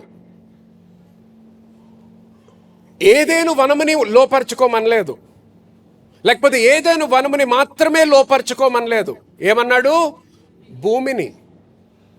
ఏదేను వనము దేవుడు ఒక పైలట్ ప్రాజెక్ట్ లాగా చేసి పెట్టాడు. కానీ భూమి అంతా కూడా ఏదేను వనములాగా లేదు అప్పుడు. కానీ ఏమన్నాడు, నేను నీకు అధికారాన్ని ఇస్తున్నాను, నేను నిన్ను ఆశీర్వదిస్తున్నాను. సో నువ్వు ఎక్కడికి వెళ్ళినా భూమిలో ఏదేను వనములో నువ్వు ఏదైతే చూస్తున్నావో అదే భూమి అంతా కూడా నాకు కనిపించాలి అంటున్నాడు. హల్లెలూయా. ఇప్పుడు ఆ ఆశీర్వాదం ఆదాము పోగొట్టుకున్న తర్వాత కూడా మళ్ళీ ఆ ఆశీర్వాదం అబ్రహాము మీద ప్రకటించాడు. అందుకనే అబ్రహాము లోటు మధ్యలో గొడవలైనప్పుడు, లేకపోతే వాళ్ళ మధ్యలో గొడవలైనప్పుడు లోతు దేని కొరకు చూశాడు, ఎక్కడైతే పచ్చగా గడ్డి ఉండిందో అది నాకు కావాలన్నాడు. అబ్రహాం ఏమన్నాడు, నీకు ఇష్టం వచ్చింది తీసుకో అన్నాడు. ఎందుకు? ఎండిపోయిన భూమి ఇచ్చినా నాకు పర్వాలేదు, ఏ పంట రాదు అనుకున్నా నాకు పర్వాలేదు. ఆ భూమిని నేను ఎప్పుడైతే అడుగు పెడతానో, దేవుని ఆశీర్వాదముతో నేను ఎప్పుడైతే అడుగు పెడతానో అదే ప్రాంతములో పంట నేను కోసుకుంటాను. అదే ప్రాంతంలో పంట నేను కోసుకుంటాను. అందుకనే ఇస్సాకు సమయంలో అందరూ ఈజిప్ట్కి పరిగెత్తుతున్నా కూడా దేవుడు అంటాడు, నువ్వు మాత్రం ఇక్కడే ఉండు, నువ్వెక్కడికి కదలొద్దు. ఎందుకు? నేను నీ తండ్రికి ఒక ప్రమాణము చేశాను, నేను నీ తండ్రికి నా మాట ఇచ్చాను, ఆ మాట నీ జీవితంలో ఇప్పుడు నెరవేర్చబడబోతుంది అంటాడు. సో అక్కడే ఉంటాడు. చూడండి 6వ వచనంలో చూస్తే ఇక్కడ ఉంటుంది, సో ఐజాక్ డ్వెల్ట్ ఇన్ గరార్ అని ఉంటుంది. ఇసాకు గెరార్లో నివసించెను. తర్వాత 12వ అధ్యాయానికి వెళ్దాం, సమయం ఎక్కువ లేదు కాబట్టి 12వ అధ్యాయం చదవండి. 12వ వచనము, ఇసాకు ఆ దేశమందున్న వాడై విత్తనము వేసి, గమనించండి, ఆ దేశము అంటే ఏంటి? కరువు దేశము. గుర్తుపెట్టుకోండి, అది మర్చిపోవద్దు. మామూలు దేశం అనుకోవద్దు, కరువులో ఉన్నటువంటి దేశము. ఆ కరువు దేశంలో ఏం చేశాడు? విత్తనము వేశాడు. ఆ ఆ సంవత్సరము 100 ఫలము పొందెను. గమనించండి ప్రశ్న. ఆ కాలంలో, ఆ కరువు దేశంలో కేవలము ఇస్సాకు మాత్రమే విత్తనము ఎందుకు విత్తాడు? అందరూ ఎందుకు విత్తనం విత్తలేదు? కేవలము ఇస్సాకే ఎందుకు విత్తాడు? ఎందుకంటే కేవలము ఇస్సాకు మీదే ఆశీర్వాదం ఉండింది. అర్థమవుతుందా? కేవలము ఇస్సాకే దేవుని యొక్క మాట ప్రకారము ఆ కరువు దేశంలో ఉండిపోయాడు. కరువు దేశంలో ఉండిపోయిన తర్వాత ఇస్సాక్కి మళ్ళీ దేవుడు చెప్పక్కర్లేదు, నాన్న ఇప్పుడు విత్తనం నువ్వు విత్తాలరా అని చెప్పక్కర్లేదు. ఇస్సాక్కి తెలుసు, నేను ఎక్కడ జీవించినా, ఎటువంటి దేశములో జీవించినా, ఎటువంటి ప్రాంతంలో జీవించినా, అక్కడ కరువు ఉన్నా సమృద్ధి ఉన్నా, నా జీవితంలో మాత్రము నేను ఎప్పుడూ విత్తనము విత్తుతూనే ఉంటాను. ఎందుకు? ఈ భూమి ఉన్నంత కాలము ఏముంటది? విత్తన కాలము ఉంటుంది, విత్తన కాలం ఉంటది, పంట కాలము ఉంటుంది. సో ఎటువంటి పరిస్థితి ఉన్నా, అంటే కరువు కాలం కాదు పాస్టర్ గారు, కరువు కాలంలో అనవసరంగా విత్తనం విత్తితే పంట రాకుండా పోతుంది కదా? పంట రాకుండా పోదు, పంట రాకుండా పోదు. విత్తనము, నువ్వు కరువు పరిస్థితిలో ఉన్నా కూడా నువ్వు దేవుని యొక్క ఆశీర్వాదము ఉంది కాబట్టి, ఆయన రాజ్యము ఎలా పనిచేస్తుందో తెలుసు కాబట్టి, అటువంటి సమయంలో విత్తనము విత్తు. ఆయన అటువంటి సమయంలో విత్తనం విత్తినందుకు ఏం జరిగింది? 100 పంట వచ్చింది. ఎప్పుడు వచ్చింది? అదే సంవత్సరములో. అదే సంవత్సరములో. సో కరువు దేశములో ఉన్నప్పటికీ కరువు అనుభవించలేదు ఆయన. ఏం అనుభవించాడు? దేవుని యొక్క సమృద్ధి అనుభవించాడు. హల్లెలూయా! దేవుని యొక్క సమృద్ధి అనుభవించాడు. సో ఎలాగ అనుభవించాడు? ఆయన రాజ్యములో ఎలాగా విత్తనము విత్తాలి, ఆ పంట ఎలా పొందుకోవాలో తెలుసు కాబట్టి, ఆయన తండ్రి యొక్క ఆశీర్వాదము బట్టి జీవించాడు కాబట్టి, ఆయన తండ్రి జీవితంలో ఆయన చూశాడు. దేవుడు చెప్పినప్పుడల్లా మా తండ్రి ఎప్పుడైతే ఆ మాటకి విధేయత చూపించాడో ఆశీర్వాదం పొందుకున్నాడు అనేది ఆయన జీవితంలో చూశాడు కాబట్టి, ఇస్సాకు కూడా ఆయన జీవితంలో అదే చేశాడు. అదే ఆశీర్వాదం ఆయన కూడా చూశాడు. చూడండి 13వ వచనం ఒకసారి చదువుదాం. అతడు మిక్కిలి గొప్పవాడు అగు వరకు క్రమక్రమముగా అభివృద్ధి పొందుచు, క్రమక్రమముగా అభివృద్ధి పొందాడంటే ఇంగ్లీష్ లో ఇలాగుంటుంది చూడండి, the man began to prosper. It began to prosper అంటే గమనించండి, ఇప్పుడు తండ్రి జీవితంలో ఏది సంపాదించాడో అది కాదు, ఇప్పుడు ఇస్సాకు జీవితం గురించి. ఇప్పుడు ఇస్సాకు జీవితం గురించి ఏమంటున్నాడు? The man began to prosper. ఇప్పుడు వర్ధిల్లడం మొదలు పెట్టాడంట ఆయన జీవితంలో. మొదలు పెట్టిన తర్వాత ఏమవుతుంది? And continued prospering. క్రమక్రమముగా అభివృద్ధి పొందుచూ వచ్చాను. క్రమక్రమముగా అభివృద్ధి పొందుతూ వచ్చాడంట. అంటే ఏంటి? నువ్వు ఎటువంటి లెవెల్లో ఉన్నా గుర్తుపెట్టుకోండి, ప్రతి ఒక్కరు నా స్వరము వింటున్న వాళ్ళు, మీకు ఎంత ఆస్తి ఉన్నా, ఎటువంటి స్థానంలో ఉన్నా, దేవునిలో దానికన్నా మించిన స్థానం ఎప్పుడూ ఉంటుంది. హల్లెలూయా, ఆమేన్, హల్లెలూయా. సో ఒక్కసారి ఆయన అభివృద్ధి చెందాడు కాబట్టి, పొందుకున్నాడు కాబట్టి, అనుభవించాడు కాబట్టి అక్కడికి ఆగిపోలేదు. దానితోనే ఇంకా క్రమక్రమముగా ఎదుగుదల కనిపిస్తూనే ఉండింది ఆయన జీవితంలో. హల్లెలూయా. తర్వాత చూడండి, until he became very prosperous. అందరూ వెరీ ప్రాస్పరస్ అనండి. అతడు మిక్కిలి గొప్పవాడగు వరకు. హల్లెలూయా, ఆమేన్. కొంతమంది అనుకోవచ్చు, పాస్టర్ గారు అంటే అది ఆయన జీవితంలో ఆత్మీయ విషయాలేమో అండి. సరే, నెక్స్ట్ వచనం చదువుతాం ఒకసారి. 14వ వచనంలో చూడండి. అతనికి గొర్రెలు ఆస్తియు గొడ్ల ఆస్తియు దాసులు గొప్ప సమూహమును కలిగినందున ఫిలిస్తీయులు అతని యందు అసూయపడిరి. ఫిలిస్తీయులకి ఏమైందంట? అసూయపడ్డారంట. దేవునితో ఆయనకున్న సంబంధం బట్టి అసూయపడలేదు వాళ్ళు.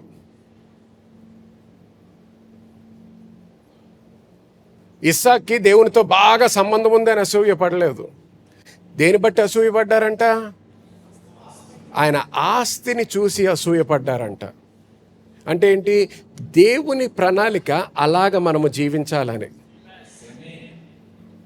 కానీ గమనించండి, ఇటువంటి బోధ ఎక్కువ లేదు కాబట్టి, సత్యం ఎక్కువ లేదు కాబట్టి ఈరోజు విచారకరమైన విషయం ఏంటంటే చాలామంది క్రైస్తవుల గురించి ఆలోచించినట్లయితే అసూయ పడరు. ఇంగ్లీష్లో they do not envy, they pity the Christian. మరి క్రైస్తవులను చూసి జాలి పడుతూ ఉన్నారు. అసూయ పడరు, జాలి పడుతుంటారు. ఏం లేనివారు అన్నట్టు, వీళ్ళు ఏం చెయ్యలేరు అనే విధానంలో చూస్తుంటారు. కానీ దేవుని కృప బట్టి మన జీవితాల్లో ఇది మార్చబడాలి. హల్లెలూయా. ఆమేన్. హల్లెలూయా. మన జీవితంలో ఇది మార్చబడాలి. మన జీవితంలో మాత్రమే కాదు, ఇది ఒక బాధ్యతగా తీసుకుందాం. మనం ఒక బాధ్యతగా తీసుకొని దేవుని యొక్క సువార్త సరి అయిన విధానంలో అందరికీ తెలిసేటటువంటి విధానంలో మనము జీవించినట్లయితే కోట్ల మంది ఈ దేశంలో ఈ సువార్త తెలుసుకొని క్రైస్తవుల గురించి ఉన్నటువంటి ఇమేజే మార్చబడాలి. హల్లెలూయా. Yes, అభిప్రాయం మార్చబడాలి. హల్లెలూయా. ఆమేన్. క్రైస్తవుల గురించి ఆలోచించినప్పుడు జాలి పడడం కాదు, అసూయ పడాలి. వీళ్ళ దేవుడు వీళ్ళని ఎటువంటి విధానంలో ఆశీర్వదిస్తాడు అని అసూయ పడాలి. ఆమేన్. ఆమేన్. అది దేవుని యొక్క ప్రణాళిక. గమనించండి, ఒకసారి ఆలోచిస్తే 200 సంవత్సరాల క్రితం, 100 సంవత్సరాల క్రితం, 50 సంవత్సరాల క్రితం మిషనరీస్ వచ్చినప్పుడు ఎలాగొచ్చారు? ఆ కాలంలో వేరే దేశాల్లో క్రైస్తవులు అంటే అసూయ పడేవారు. అంత డబ్బు ఉంది కాబట్టి ఆ డబ్బుని దేవుని రాజ్యానికి వాడడం మొదలుపెట్టారు. ఆమేన్. ఆమేన్. అందుకు హాస్పిటల్స్ కట్టగలిగారు, అందుకు మిషనరీస్ ని పంపించగలిగారు, అందుకనే హాస్టల్స్ కట్టించగలిగారు, అందుకనే మన దేశంలో ఎంతో మార్పు తీసుకురాగలిగారు. ఎందుకంటే దేవుడు వాళ్ళని అంత ఆశీర్వదించాడు కాబట్టి ఆ ఆశీర్వాదముతో వాళ్ళు సరి అయిన విధానంలో ఇతరులకు కూడా ఆశీర్వాదకరముగా జీవించారు. ఆమేన్. ఆమేన్. హల్లెలూయా. హల్లెలూయా. గట్టిగా కొట్టండి దేవునికి చప్పట్లు.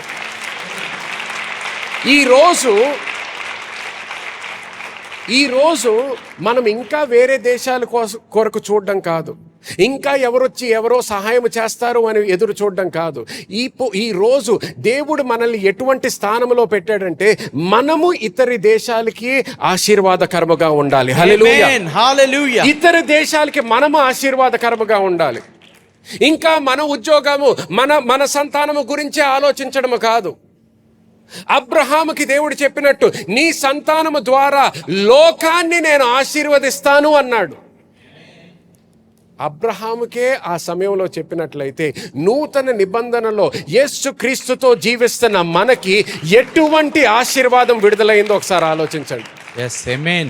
హల్లెలూయా. హల్లెలూయా. ఆఖరిగా ఒకసారి గమనించండి, ఇది దేవుని యొక్క ప్రణాళిక, ఇది దేవుని యొక్క విధానము అనేది మన జీవితంలో స్థాపించబడాలి. చూడండి, మనము మొట్టమొదటి నుంచి చూసినట్లయితే there are several time periods that the Bible can be divided into. Bible విభజింపబడుటకు వివిధ కాల పరిమాణాలు ఉంటూ ఉన్నాయి. ఒకటి, మొట్టమొదటిగా క్రియేషన్ నుంచి ఫాల్ వరకు, మరి సృష్టి నుండి మానవుడు పడిపోవుట వరకు. ఓకే, సృష్టి నుంచి మానవుడు పాపము ద్వారా పడిపోయే వరకు. రెండోది ఏంటంటే మానవుడు పడిపోయిన సమయం నుంచి యేసుక్రీస్తు యొక్క జన్మ వరకు. ఓకే, మానవుడు పడిపోయినప్పటి నుంచి యేసుక్రీస్తు యొక్క జన్మ వరకు. మూడోది ఏంటంటే యేసుక్రీస్తు యొక్క జన్మ నుంచి శిలువ పైన ఆయన మరణించే సమయము వరకు. ఓకే, నాలుగోది ఆయన పునరుత్థానము నుంచి ఈ రోజు మనము జీవించే ప్రస్తుత సమయము వరకు, టు ద ప్రెసెంట్ టైం. అందరికి అర్థమవుతుంది కదా? ఓకే, పాత నిబంధన క్రొత్త నిబంధన అని మన బైబిల్స్లో ఉంటుంది. కానీ ఇంకా కొద్దిగా డీటెయిల్డ్గా ఆలోచించినట్లయితే చాలా ముఖ్యమైన విషయాలు ఎప్పుడు జరిగినాయి, దేవుని యొక్క సృష్టించినప్పటి నుంచి ఏం ముఖ్యంగా జరిగిందంటే ధర్మశాస్త్రము రాక ముందర కూడా అన్నిటికైనా ముఖ్యమైన విషయం గుర్తుపెట్టుకోవాల్సింది, దేవుడు మనల్ని సృష్టించిన తర్వాత పాపము ద్వారా మన జీవితాలు ఎలాగ మార్చబడినాయో మనం ఆలోచించుకోవాలి. దాని తర్వాత పాత నిబంధనలో అబ్రహాముని చూస్తాము, ధర్మశాస్త్రము రావడము చూస్తాము, ఇజ్రాయెల్ దేశము ఈజిప్ట్ నుంచి విడుదలవ్వడం చూస్తాము, రాజులని చూస్తాము, ఇవన్నీ కూడా చూస్తాం. కానీ అదంతా కూడా ఒకే కేటగిరీలో ఆలోచించామనుకోండి, సాతాను యొక్క డిసెప్షన్ అంటే మోసముతో పాపము ఎలాగైతే వచ్చిందో అప్పటి నుంచి యేసుక్రీస్తు పుట్టే వరకు ఒక సమయం, యేసుక్రీస్తు పుట్టిన తర్వాత ఆయన శిలువ మీద మరణించే వరకు ఇంకొక సమయము, ఆయన జీవితము, ఆయన పరిచర్య అంతా. దాని తర్వాత ఆయన మళ్ళీ తిరిగి లేచిన సమయము నుంచి మనము జీవిస్తున్న సమయము వరకు. అందరికి అర్థమైంది కదా? ఓకే, ఇప్పుడు చూడండి, ముఖ్యంగా దేవుని యొక్క చిత్తము ఏంటో మనం తెలుసుకుందాము. ఒక్కొక్క సమయములో దేవుని యొక్క చిత్తము ఏంటి. సో ఎప్పుడైతే మానవుడిని సృష్టించాడో, ఎటువంటి విధానంలో సృష్టించాడు, ఎటువంటి ఏదేనో వనాన్ని మనకి సృష్టించాడు, సమృద్ధిలో మనల్ని పెట్టాడు. హల్లెలూయా. ఎటువంటి లోటు లేకుండా పెట్టాడు. అది దేవుని యొక్క చిత్తము అయి ఉన్నది. ఓకే, కానీ అటువంటి సమయంలో దేవుని యొక్క మార్గము ఏంటి? మళ్ళీ వాళ్ళ జీవితంలో ఏదన్నా అనుభవించాలంటే వాళ్ళు చేయాల్సిందేంటి? ఎప్పుడైతే దేవుడు వాళ్ళని ఏదైనా వనంలో పెట్టాడో, ఎప్పుడైతే వాళ్ళ మీద ఆశీర్వాదం ప్రకటించాడో, ఆశీర్వాదము ప్రకటించిన తర్వాత విత్తనము గురించి మాట్లాడాడు. దేని గురించి అండి? విత్తనం గురించి. గట్టిగా, దేని గురించి? విత్తనము గురించి మాట్లాడాడు. విత్తనము గురించి మాట్లాడి ఏమంటాడు? Every seed will produce after its own kind. ప్రతి విత్తనము వాటి జాతి ప్రకారము ఉత్పత్తి చేస్తూ ఉన్నది. వాటి జాతి ప్రకారము ఉత్పత్తి చేస్తుంది అని చెప్పాడు. దాని తర్వాత మానవుడు పాపంలోకి వెళ్ళాడు. పాపంలోకి వెళ్ళిన తర్వాత కూడా పాత నిబంధన అంతా చూసినట్లయితే అబ్రహాము జీవితము, తర్వాత ఇస్సాకు జీవితము, తర్వాత వాళ్ళు బానిసలుగా ఈజిప్ట్లో జీవించిన తర్వాత కూడా బయటికి తీసుకొచ్చినప్పుడు ఏ విధంగా తీసుకొచ్చాడు?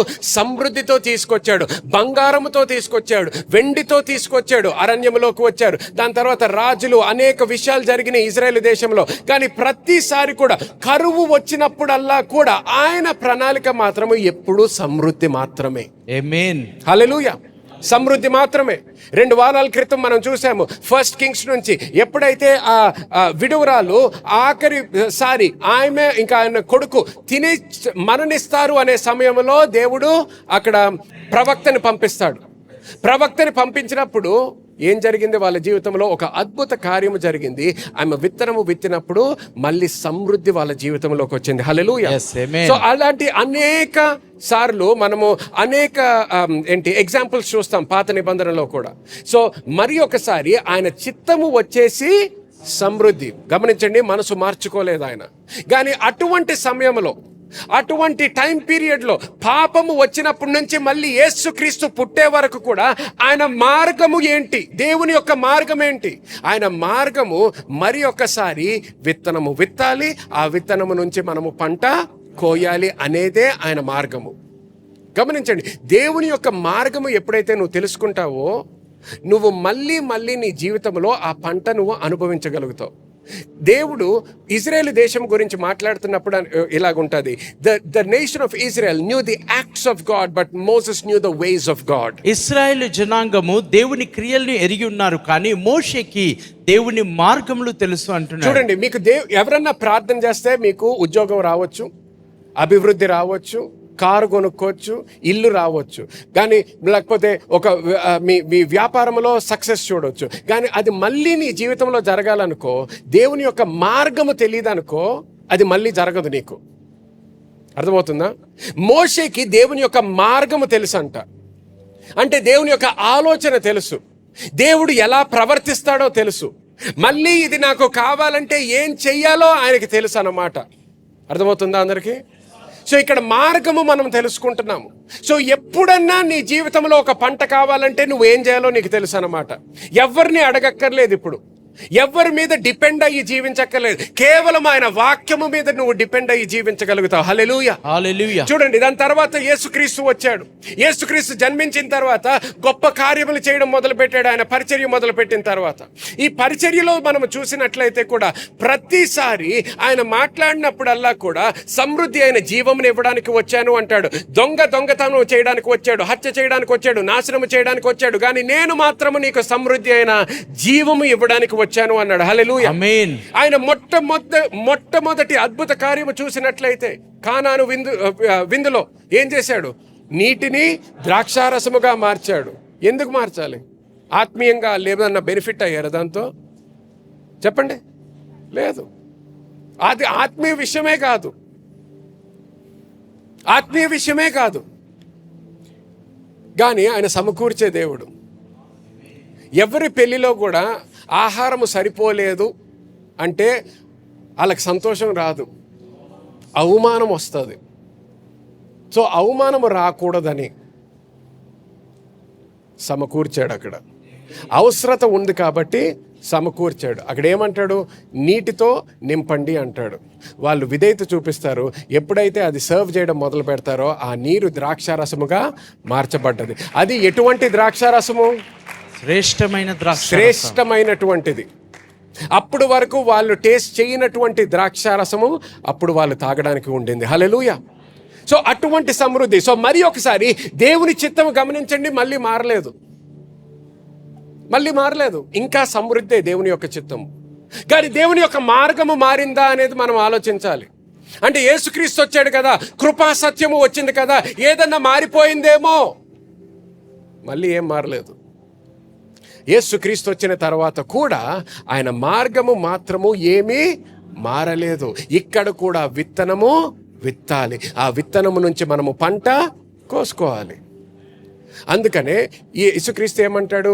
ఇచ్చినప్పుడు ఇవ్వుడి, మీకు ఇవ్వబడును. ఎలాగ ఇవ్వబడుతుందంట? మీరు ఇచ్చినంతే వస్తుందా? లేదు, మీరు ఇచ్చినంత కాదు, మీరు ఇచ్చిన దానికన్నా మల్టిప్లై అయ్యి మన జీవితంలోకి వస్తుందంట. హల్లెలూయా. అంటే ఏంటి? ఒక విత్తనము విత్తినప్పుడు మళ్ళీ ఒక యాపిల్ సీడ్ పెడితే నీకు ఇంకొక యాపిలే వస్తుందా? కాదు, ఒక చెట్టు వస్తుంది నీకు. ఆ చెట్టు నుంచి ఎన్ని పళ్ళు వస్తాయో మనకు తెలియదు. ఎప్పుడు కూడా నువ్వు ఇచ్చిన దానికన్నా ఎక్కువ. అందుకని యేసుక్రీస్తు కూడా మాట్లాడుతున్నప్పుడు ఏ విధంగా మాట్లాడుతున్నాడు చూడండి. విత్తనములాగా మాట్లాడుతున్నాడు. నువ్వు ఇచ్చినప్పుడు నీకు మళ్ళీ ఇవ్వబడుతుంది అంటున్నాడు. గమనించండి, ఒక్కొక్కసారి కొంతమంది మతపరంగా ఆలోచించి, అమ్మో నేను దేవుడికి ఇచ్చినప్పుడు నేను ఏం ఆశించట్లేదు పాస్టర్ గారు. అది కొంతమంది తగ్గింపు అనుకుంటారు. తగ్గింపు కాదు, వెర్రితనం అది. యేసుక్రీస్తు చెప్పిన దానికన్నా పై సత్యం లేదు. ఆయన అన్నది ఏంటి? ఇవ్వుడి, మీకు ఇవ్వబడును. అనిచి కుదిలించి దిగజారునట్లుగా కుదిరించి దిగజారునట్లుగా నిండు కొలతతో మనుషులు మీ ఒడిలో కొలుతురు. నీ ఒడిలో కొలుతురు. హల్లెలూయా. నేను ఏమి ఆశించట్లేదంటే అది తగ్గింపు అనుకోవద్దు. ఏ రైతు నేను ఏమి ఆశించట్లేదండి ఈరోజు అని విత్తనాలు విత్తుతా వెళ్తాడా? మరి నువ్వెందుకు ఆశించట్లేదు? ఆయన ఏమన్నాడు? విత్తువాడిలా నా రాజ్యము ఇలాగ పనిచేస్తుంది అంటున్నాడు.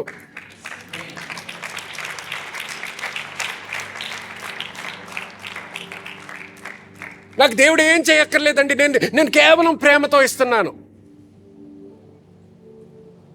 కేవలము ప్రేమతో ఇవ్వడము అంటే గుర్తుపెట్టుకో, ఆ పంట అంతా నువ్వే తినేయాలని కాదు. ప్రతిసారి విత్తనము విత్తినప్పుడు పంట నీ మనసులో పంట గురించి ఆలోచించి విత్తనం విత్తు. అంటే నాకు అంత ఒక్కర్లేదండి, నిన్ను వాడమని ఎవరు చెప్పట్లేదు.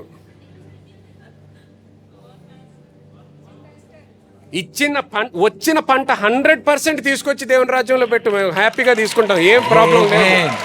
హల్లెలూయా. Yes God. లాస్ట్ వీక్ మీరు విన్నారు కదా, నా భార్య చెప్పినప్పుడు వచ్చిన వాళ్ళు విన్నారు. ఎన్నోసార్లు మేము అది చేసింది ఉంది. నేను ఇక్కడికి వచ్చినప్పుడు చూడు, మనకి చాలా మందికి ఏం అలవాటు అయిపోయిందంటే, ఓ పాపం వాళ్ళకి అవసరం ఉందంట, నేను కొద్దిగా వాళ్ళకి సాయం చేస్తానులే, నేను ఇప్పుడు డొనేషన్ ఇస్తానులే. డొనేషన్ అనే వర్డ్ నీకు ఒక్కసారి కూడా నీకు కనిపించదు వాక్యంలో. అది లోకము ఇచ్చినటువంటి పదము. ఏ పాస్టర్కి కూడా నువ్వు డొనేషన్ ఇవ్వవు, ఏ సంఘానికి కూడా నువ్వు డొనేషన్ ఇచ్చేది లేదు. హల్లెలూయా. భూమి మీద జాలిపడి ఎవడు విత్తనం ఇవ్వడు. అయ్యో పాప మీ భూమిలో విత్తనం లేదంట, కొద్దిగా విత్తనం ఇద్దామనే. భూమి మీద నువ్వు జాలిపడక్కర్లేదు. హల్లెలూయా. ఎవరు ఇచ్చే దాన్ని బట్టి నేను జీవించను, నేను విత్తే దాన్ని బట్టి నేను జీవిస్తాను.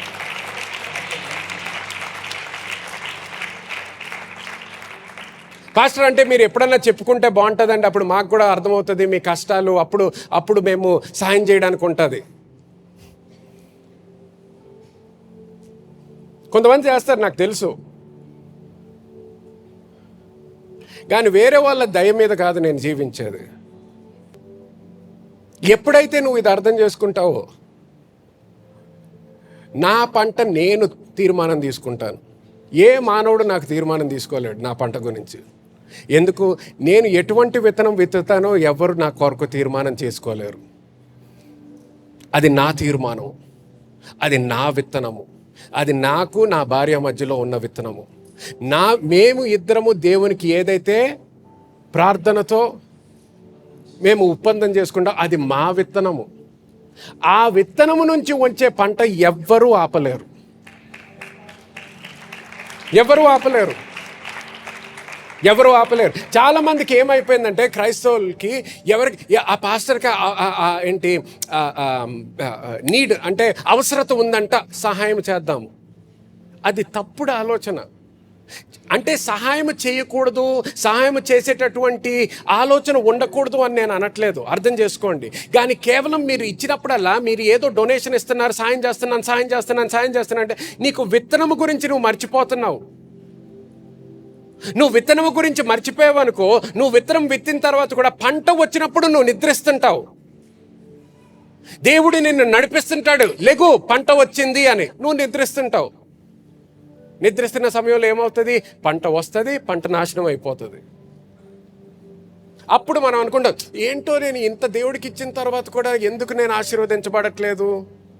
ఎందుకంటే పంట వచ్చినప్పుడు నువ్వు అసలు పంట గురించి ఆలోచించట్లేదు. నువ్వు ఏదో డొనేషన్ అనుకుంటా ఇచ్చుకుంటా కూర్చున్నావు. పంట వచ్చినప్పుడు నిద్రించావు.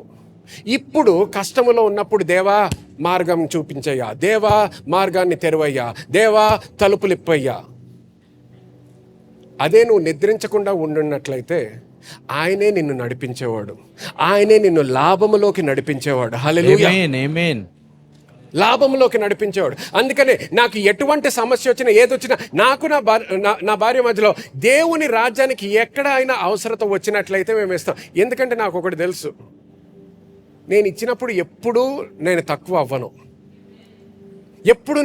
అవ్వను. పేతురు కొన్ని నిమిషాలకి పడవిస్తేనే అంత ఆశీర్వదించిన దేవుడు,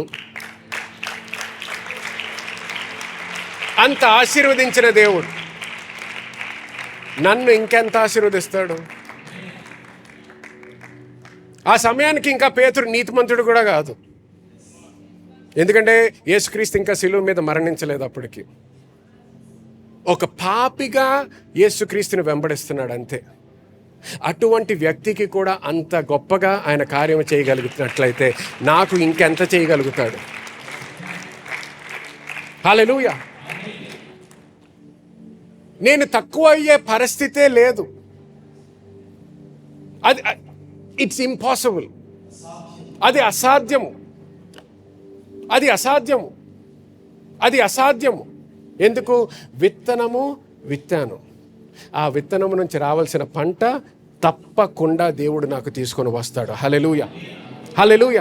చూడండి, ఆఖరిగా నాలుగో టైం పీరియడ్ మనం చూసినట్లయితే, దేవుడు యేసుక్రీస్తు తిరిగి లేచిన తరువాత ఈ కాలము వరకు కూడా మరి ఒకసారి ఆయన ఆలోచన, ఆయన చిత్తము ఎక్కడన్నా మారిందా అంటే మారలేదు. ఇంకా సమృద్ధిలో మనము జీవించాలనేదే ఆయన కోరిక. ఎలా చెప్పగలుగుతారు పాస్టర్ గారు? ఎలాగ చెప్పగలుగుతానంటే, ఆయన మనకిచ్చిన స్థానం ఏంటి? ఆయన వాక్యంలో ఏమంటాడు? మనల్ని నూతన సృష్టిగా మార్చిన తర్వాత మనల్ని ఆయన he made us joint heirs, ఆయనతో సహవారసులుగా చేశాడంట. ఆయనతో సహవారసులుగా అయిన తర్వాత సమృద్ధి ఆయన ప్రణాళిక కాదని ఎలాగనగలుగుతాము? ఆయనతో సహవారసులుగా చేశాడంట మనల్ని. హల్లెలూయా. కానీ పాస్టర్ గారు, అలాగైతే ఏదైనా మార్గంలో ఏదైనా మార్పు వచ్చిందేమో అంటే, నూతన నిబంధనలో జీవిస్తున్నాం కదా, చాలా విషయాలు మార్చబడ్డాయి కదా, ఇక్కడ కూడా ఏదైనా మార్చబడ్డదేమో. ఇంకా మార్చబడలేదు. ఎందుకు? ఆది కాండములో ధర్మశాస్త్రము రాక ముందరే ఆయన ఏమన్నాడు? భూమి ఉన్నంత కాలము అన్నాడు. ఏమన్నాడు? భూమి ఉన్నంత కాలము ఇదే విధానములో నడుస్తుంది అన్నాడు. విత్తనము విత్తాలి, ఆ విత్తనము నుంచి నువ్వు పంట కోయాలి. అందుకనే పాలు వచ్చేసేటప్పటికి అపోస్తలుడు పాలు ఏమంటాడంటే, దేవుడు విత్తువానికి విత్తనము ఇస్తాడు, ఆహారానికి తినువానికి ఆహారమునిస్తాడు. హల్లెలూయా. తినువానికి ఆహారమునిస్తాడు, విత్తువానికి విత్తనం ఇస్తాడు, తినువానికి ఆహారం ఇస్తాడంట. సో గమనించండి, ఆ విత్తనము ఇవ్వబడినప్పుడు విత్తాలి అనేటటువంటి తీర్మానం మనం తీసుకోవాలి. అందుకనే ఫిలిపియన్కి రాసిన పత్రిక 4:19 పౌలు అంటాడు, my God will supply all your needs అంటాడు. నా దేవుడు మీ ప్రతి అవసరతను తీర్చును అంటున్నాడు. ఎవరితో మాట్లాడుతున్నాడు? ఎవరైతే ఆయన జీవితంలోకి విత్తారో వాళ్ళతో మాట్లాడుతున్నాడు. అక్కడ ఎవరైతే ఆయన పరిచర్యలోకి విత్తారో వాళ్ళతో మాట్లాడుతున్నాడు. వాళ్ళతో మాట్లాడు అంటున్నాడు, నువ్వు విత్తావు కదా, నా పరిచర్యలోకి విత్తావు, నా జీవితంలోకి విత్తావు, నువ్వు నా జీవితంలో విత్తినందుకు నా దేవుడు నిన్ను సమకూరుస్తాడు అంటున్నాడు. హల్లెలూయా. నా దేవుడు నిన్ను సమకూరుస్తాడు. సో గమనించండి, దేవుడు మనల్ని సృష్టించినప్పుడు నుంచి ఇప్పుడు వరకు ఆయన ఆలోచన ఎప్పుడు కూడా మనము సమృద్ధిలో జీవించాలనేదే ఆయన ఆలోచన. హల్లెలూయా. అదే మాత్రము ఆయన ఆలోచన, ఆయన చిత్తము అది మాత్రమే కాదు, కానీ ఆయన మార్గము కూడా ఎప్పుడు కూడా విత్తనము విత్తి ఆ విత్తనము ద్వారా మనము పంట పొందుకోవాలనేదే ఆయన మార్గము. హల్లెలూయా. హల్లెలూయా. అందరూ లేచి నుంచుందాం ఈ సమయంలో. హల్లెలూయా. హల్లెలూయా. హల్లెలూయా. సో గమనించండి, ఎక్కడైనా మీకు పంట అవసరము అన్నప్పుడు, ముఖ్యంగా ఆర్థిక విషయాల్లో నా జీవితం మార్చబడాలి పాస్టర్ గారు, ఆర్థిక విషయాల్లో నాకు ఒక విడుదల కావాలి అన్నప్పుడు అడగండి, కొన్ని ప్రశ్నలు వేసుకోవాలి. 3 ప్రశ్నలు గమనిద్దాం ఇక్కడ, త్వరగా చూడండి. Do you keep looking for the perfect time to sow or are you obedient in sowing? తెలుగులో, మీరు విత్తడానికి సరైన సమయం కోసం వెతుకుతున్నారా, లేదా మీరు విధేయత చూపిస్తూ విత్తుతున్నారా? ఇంకా సమయం కోసం చూస్తున్నారా? వాక్యము విన్న తర్వాత కూడా, అంటే పాస్టర్ గారు ఈ ఒక్క సమస్య నుంచి బయటపడిన తర్వాత అప్పుడు విత్తడం మొదలు పెడతాను. గమనించండి, విత్తకపోతే దేవుడు కోపగిస్తాడు అని నేను అనట్లేదు, విత్తకపోతే దేవుడు మిమ్మల్ని శపిస్తాడు అని నేను అనట్లేదు. ఇది దేవుని యొక్క మార్గము అని చెప్తున్నాను అంతే. ఇది దేవుని యొక్క మార్గము. సో ఇంకా పర్ఫెక్ట్ టైం కోసం నువ్వు ఎదురు చూస్తున్నావా, లేకపోతే ఆయన వాక్యానుసారంగా నువ్వు విత్తుతున్నావా? రెండో ప్రశ్న, మీరు విత్తకుండా పంటను ఆశిస్తున్నారా? విత్తకుండానే పంటను ఆశిస్తున్నారా? విత్తకుండానే ప్రార్థన చేసి ఏదో రకంగా నా జీవితంలో అద్భుత కార్యం జరగాలి, ఏదో విధంగా నేను పంట పొందుకోవాలంటే విత్తనము లేకుండా పంట పొందుకోలేవు. ఒక అద్భుత కార్యము జరగవచ్చు, వేరే వాళ్ళు ప్రార్థన చేయవచ్చు, ఉద్యోగం రావచ్చు, వీసా రావచ్చు, ప్రమోషన్ రావచ్చు, కానీ నీ జీవితం నిజంగా మార్చబడాలంటే, ఇంకొకరి మీద డిపెండ్ అవ్వకుండా నువ్వు జీవించాలంటే, ఇస్సాకులాగా పరిగెత్తుకొని ఈజిప్ట్కి వెళ్ళడం కాకుండా దేవుని యొక్క స్వరము విని, దేవా నేను ఇక్కడే ఉండాలంటే ఇక్కడే ఉంటాను, కరువు ప్రాంతములోనే ఉంటాను, కరువు ప్రాంతములోనే ఉద్యోగం చేస్తాను, కరువు ప్రాంతములోనే వ్యాపారం చేస్తాను, కరువు ప్రాంతములోనే నేను మినిస్ట్రీని స్థాపిస్తాను, పరిచర్య చేస్తాను, కానీ నీ ఆశీర్వాదం ఉంటే నేను అక్కడ ఉండి చేస్తానయ్యా. ఎందుకంటే నీ ఆశీర్వాదం ఉన్నట్లయితే కరువు ప్రాంతములో ఉన్న కరువులో జీవించక్కర్లేదు. హల్లెలూయా. మూడో ప్రశ్న చూడండి త్వరగా, మీ పంటను పొందడంలో మీరు శ్రద్ధ వహిస్తున్నారా లేదా? లేకపోతే ఏదో మతపరముగా వచ్చి దశంభాగం ఇచ్చేసాను, కొద్ది కానుకలు వేసాను అనుకొని మళ్ళీ దేవుని యొక్క ప్రేరేపణ బట్టి, దేవుని యొక్క నడిపింపు లేకుండా జీవిస్తున్నారా? దేవుని యొక్క నడిపింపు లేకుండా జీవించారనుకోండి, ఆ పంట కోసుకునే సమయంలో మీరు నిద్రిస్తుంటారు. మీరు నిద్రించారనుకోండి, దేవుడు ఆ పంట మీ జీవితంలోకి తీసుకొచ్చిన పంట నాశనం అయిపోతుంది. సో దేవుని యొక్క స్వరము వినాలి, దేవుని యొక్క నడిపింపు ఉండాలి. ఆ నడిపింపు ప్రకారము ఆయన నిన్ను లాభములోకి తీసుకెళ్తాడంట. హల్లెలూయా. అందరూ చేతుల పైకెత్తుదాం ఈ సమయంలో. దేవునితో ఒక నిమిషం మాట్లాడండి. దేవా నన్ను లాభములోకి తీసుకెళ్ళయ్యా. దేవా నీ వాక్యములో నువ్వు వాగ్దానము చేశావు. You said lord that you will teach me to profit. Lord I want to learn to profit in my life. దేవా నేను వర్ధిల్లాలని కోరుకుంటున్నానయ్యా. దేవా నేను నా జీవితంలో లాభము చూడాలని కోరుకుంటున్నాను. నీ ప్రణాళిక బట్టి లాభము చూడాలని కోరుకుంటున్నాను. నీ ప్రణాళిక బట్టి ఆ లాభము నేను అనుభవించాలయ్యా. నా చెవులు విప్పబడును గాక, నా హృదయము విప్పబడింది దేవా, నా కనులు విప్పబడుతున్నాయ్యా. నువ్వు నన్ను నడిపించు, నేను నిన్ను ఫాలో అవుతాను, నేను నీ మార్గములో నేను నడుస్తాను అని ప్రార్థన చేసుకోండి. హల్లెలూయా, హల్లెలూయా, హల్లెలూయా, హల్లెలూయా. దేవా, మరి ఒకసారి నీ వాక్యము బట్టి, నీ కృప బట్టి, నీ సమృద్ధి బట్టి, నీ సమకూర్పు బట్టి కృతజ్ఞతలు చెల్లిస్తున్నామయ్యా. దేవ, ప్రతి ఒక్కరి జీవితంలో గొప్ప కార్యములు జరుగును గాక. దేవ, ప్రతి ఒక్కరి జీవితంలో ఏ విధంగా అయితే నువ్వు ఇస్సాకు జీవితాన్ని మార్చావో, ఏ విధంగా అయితే నువ్వు పేతురు జీవితాన్ని మార్చావో, అటువంటి విధానంలో ఇక్కడ ఉన్న ప్రతి ఒక్కరి జీవితాలు మార్చబడును గాక అని ప్రార్థన చేస్తున్నాను. ప్రతి ఒక్కరు సమృద్ధి అయిన జీవితము అనుభవించును గాక అని ప్రార్థన చేస్తున్నాను.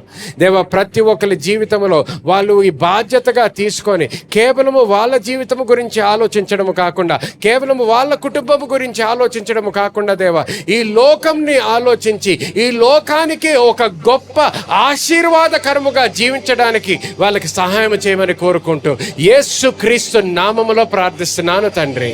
ఆమేన్, ఆమేన్, ఆమేన్, ఆమేన్, ఆమేన్, ఆమేన్. Hallelujah, hallelujah, hallelujah. Hallelujah. Thank you, Praise be to Jesus. God. Thank you, Hallelujah. Lord. ఈ రోజు మీరు విన్న వాక్యము ద్వారా ఆశీర్వదించబడ్డారని నేను నమ్ముతున్నాను. ఆశీర్వదించబడినట్లయితే తప్పకుండా సబ్స్క్రైబ్ చేసుకోండి మరియు మీ కుటుంబము మరియు స్నేహితులతో షేర్ చేయండి. మీరు ఈ పరిచర్య ద్వారా ఆశీర్వదించబడి పాలిభాగస్తులు అవ్వాలని కోరుకుంటుంటే డిస్క్రిప్షన్లో ఉన్న చర్చ్ బ్యాంక్ అకౌంట్ డీటెయిల్స్ గమనించగలరు. మరిన్ని వివరాల కోసము మా వెబ్సైట్ www.newcity.in ని సంప్రదించండి. God bless you.